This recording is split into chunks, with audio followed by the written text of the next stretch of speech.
In my mind, religion and esotericism is something which is created in the human's mind. I don't believe it's real, but nevertheless I like to play with these concepts.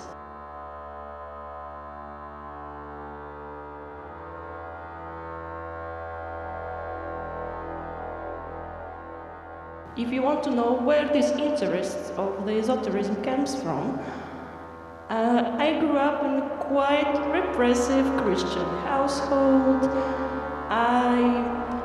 Due to that reason, I've been to many spiritual places like monasteries. I talked to the monks. I even talked to the exorcists. This is a real story. This is not a joke. But I never believed in it, and I also felt like very limited, like I couldn't really explore the dark side in my art, because basically my family was like, okay, like beware of the Satan, like don't go to the dark side. And that's why I kind of hidden the things which I did, because they were very, very fanatic. And then at the end I had to cut ties with them. And at this point, I'm very glad what I'm able to do these kind of things, because maybe from the outside point of view they look scary, unpleasant, whatever, but for me this is something happy, because like this is the thing which I really want to do.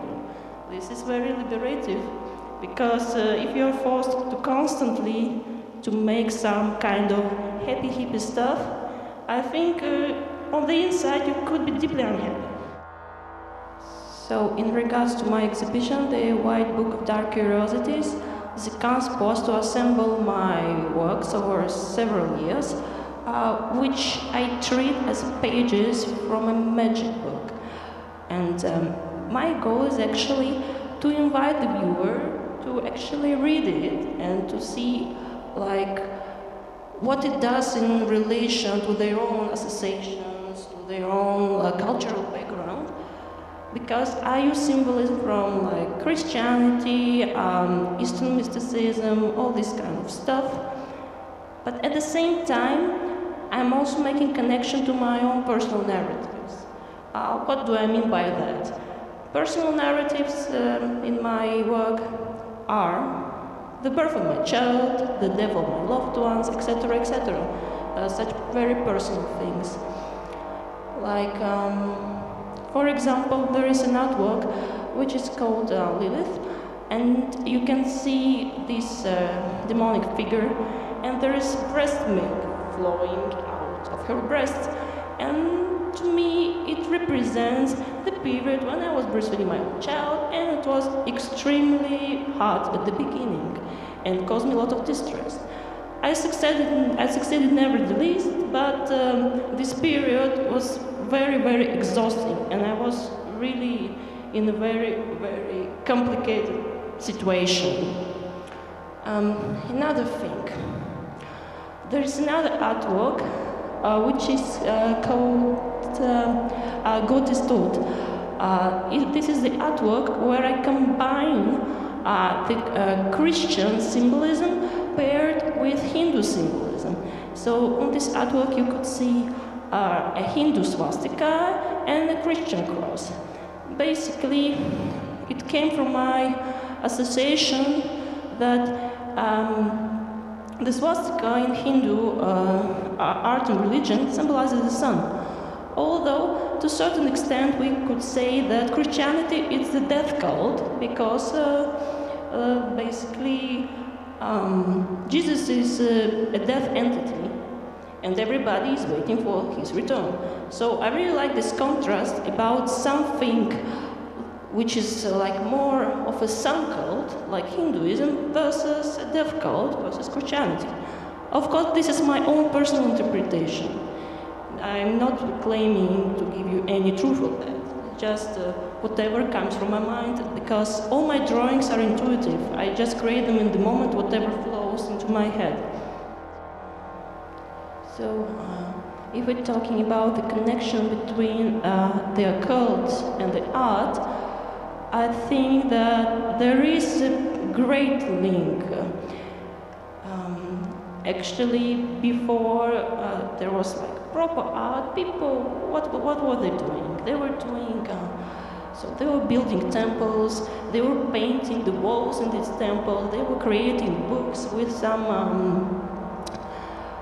illustrations, and maybe some of the art has originated as spiritual art, basically, in my opinion. And even my inspirations come from grimoires and such kind of spiritual art. So there is certainly a link. My main inspiration is actually Irma's Bosch art. I really like this early Renaissance because you have this side of the medieval art which is disproportionate, a little bit distorted, but at the same time there is some touch of the Renaissance. There is like a wish to make something more technical. Although apart from that, many of my inspirations are just nameless people because no one knows who actually drawn the illustrations inside the esoteric books. They are nameless. Also, like if we're talking about the medieval versions of the Bible, there are certainly some kind of monks, so I cannot name who it was. So yeah, maybe the majority of spiritual art is actually nameless and we don't know who it was.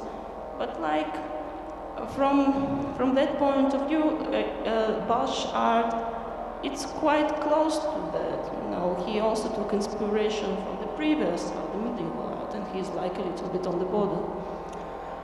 Otherwise, I have another inspiration, but this is not necessarily an artist. I'm really fascinated by the visual universe of Alejandro Jodorowsky. This is my favorite movie maker, and he uses a lot of symbolism from tarot, for example. It has been a very big influence of mine. The music is also very part of my creative journey because I am really involved into the experimental music. And I think it could be classified into the genre of industrial, electroacoustic, and a little bit of dark wave too. And I think my drawings and my art in general really complements the vision I'm having in my own music. It's just a continuation of what I'm doing. And this is how I also achieve some kind of personal balance in my life. When I'm into doing visual arts, I'm making visual arts. If I'm into making music, I'm making music. For now,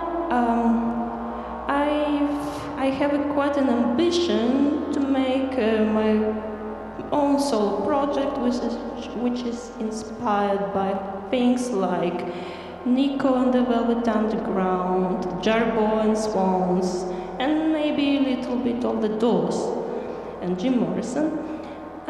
For now, I'm still collecting gear in order to do what I want to do.